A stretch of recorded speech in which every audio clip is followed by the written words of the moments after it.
તમે ખેતરની અંદર નાઇટ્રોજન જ્યારે નાખો ત્યારે ગમે ત્યાં એ પડ્યો હશે ને એ મૂળ સુધી જાતે પહોંચી જશે.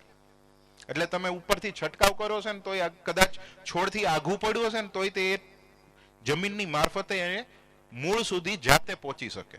મોબાઈલ જેવું છે.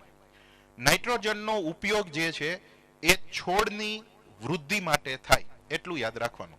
એનાથી ઉત્પાદન વધતું નથી.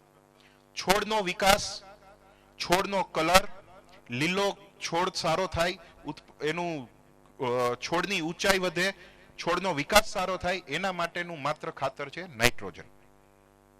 ત્યારબાદ આવે ફોસ્ફરસ.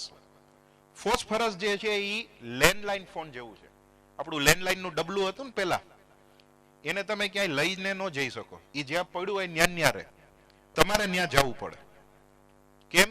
તો એ જે ખાતર છે ફોસ્ફરસ એ લેન્ડલાઇન ફોન જેવું છે. જમીનમાં જે જગ્યાએ પડ્યું હોય એ ન્યા રહે. તમારા છોડનું મૂળિયા જે છે એ ખાતર સુધી પહોંચે તો જ એને મળે. મૂળ જો ન પહોંચ્યું એટલે એ ખાતર તમારું જમીનમાં વેસ્ટ ગયું. હા. એટલે ડીએપી એ લેન્ડલાઇન જેવું છે. એને એટલા માટે ડીએપી નો આપણે ઉપયોગ ક્યારે કરીએ?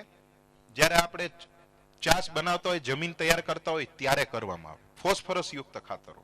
ફોસ્ફરસ નો